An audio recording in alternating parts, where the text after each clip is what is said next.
చేసి చూపిస్తున్నాను. అది కళాయిలో కాదు, మూకెడ.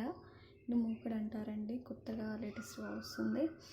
దీన్ని ఇప్పుడు స్టవ్ ఆన్ చేసి స్టవ్ మీద పెట్టుకుంటున్నాను. ఉప్మా ఎలా చేయాలో, దీంట్లో ఎలా ఎంత టేస్టీగా ఉండిద్దో, ఎంత యమ్మీగా ఉండిద్దో మీరే ఒకసారి చూడండి. ఈ వీడియో చివరి వరకు చూడండి, ఓకేనా? వీడియో కనుక నచ్చినట్లయితే లైక్ చేయండి, షేర్ చేయండి, సబ్స్క్రైబ్ చేయడం మర్చిపోకండి. ఇప్పుడు నేను ఆల్రెడీ స్టవ్ ఆన్ చేశాను. ఇది కొంచెం హీట్ ఎక్కాలండి. ఇది హీట్ ఎక్కిందండి. దీంట్లో ఆయిల్ వేస్తున్నాను.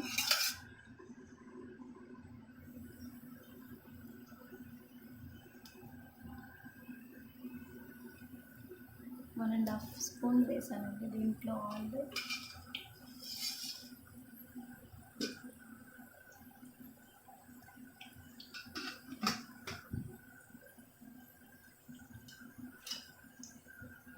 దీంట్లో కొంచెం పచ్చిశనగపప్పు, కొంచెం, ఎందుకంటే టేస్ట్ స్మెల్ కూడా బాగుంటుంది కదండి.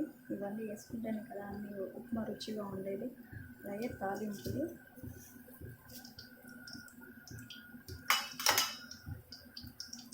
కొంచెం కరివేపాకు,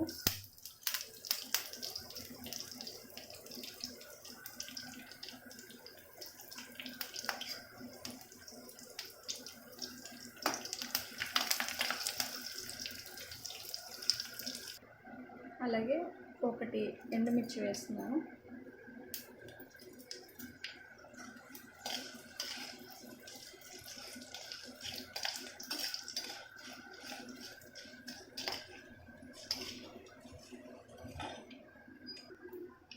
చిన్న ముక్కలు కట్ చేసిన ఆనియన్, పచ్చిమిర్చి వేస్తున్నాను.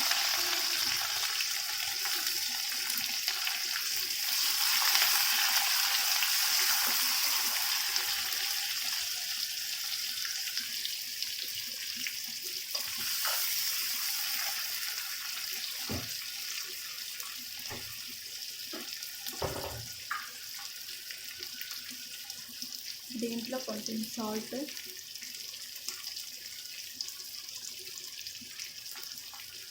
తక్కువగానే వేస్తున్నానండి. ఎక్కువైతే మళ్ళీ తినలేము కాబట్టి తక్కువగానే వేస్తున్నా.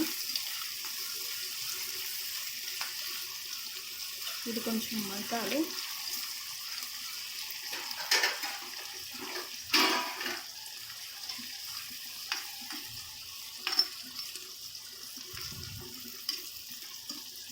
మూత పెడుతున్నానండి.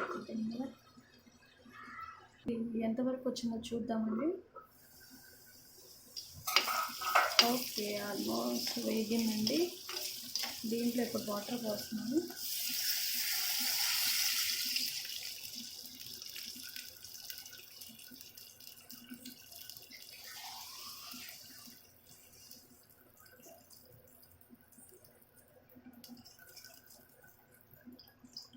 దీంతో 2 గ్లాసెస్ పోస్తానండి వాటరు. సరిపోతే మళ్ళీ మధ్యలో పోసుకోవచ్చు.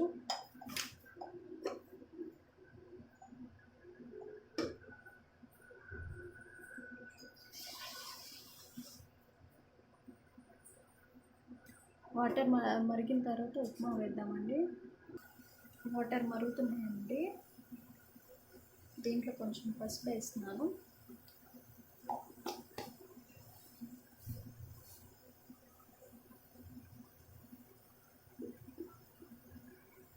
ఇప్పుడు ఉప్మా వేస్తున్నానండి. దీంట్లో మరుగుతూ ఉంటుంది కదా.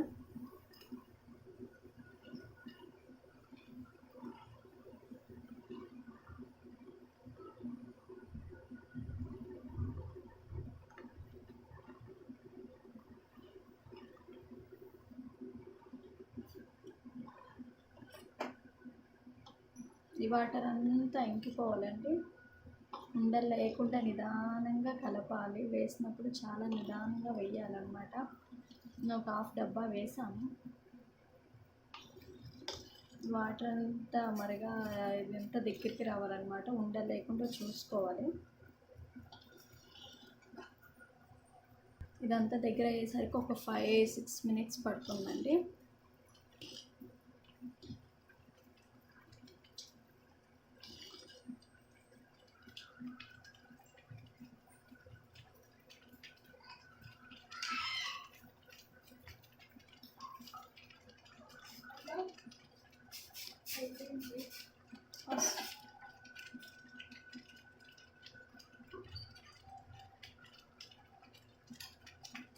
పక్కన డిస్టర్బెన్స్ వస్తే ఏమనుకోకండి, మా పిల్లలు స్కూల్కి వెళ్ళే టైము, ఫ్రెష్ అప్ చేయించాలని అడుగుతున్నారు. నేను టిఫిన్ ప్రిపేర్ చేస్తున్నాను.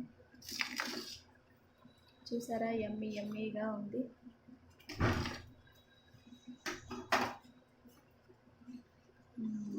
ఓకే, వెరైటీగా ఉప్మా, వేడిగా ఉప్మా, దీంట్లో కొబ్బరి పచ్చడి కానీ షుగర్ కానీ వేసుకుంటే యమ్మీగా ఉంటుందండి.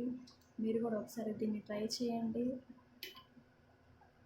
వీడియో చివరి వరకు చూసినట్లయితే thank you so much. Video నచ్చినట్లయితే లైక్ చేయండి, షేర్ చేయండి, సబ్స్క్రైబ్ చేయడం మర్చిపోకండి. Thank you, bye.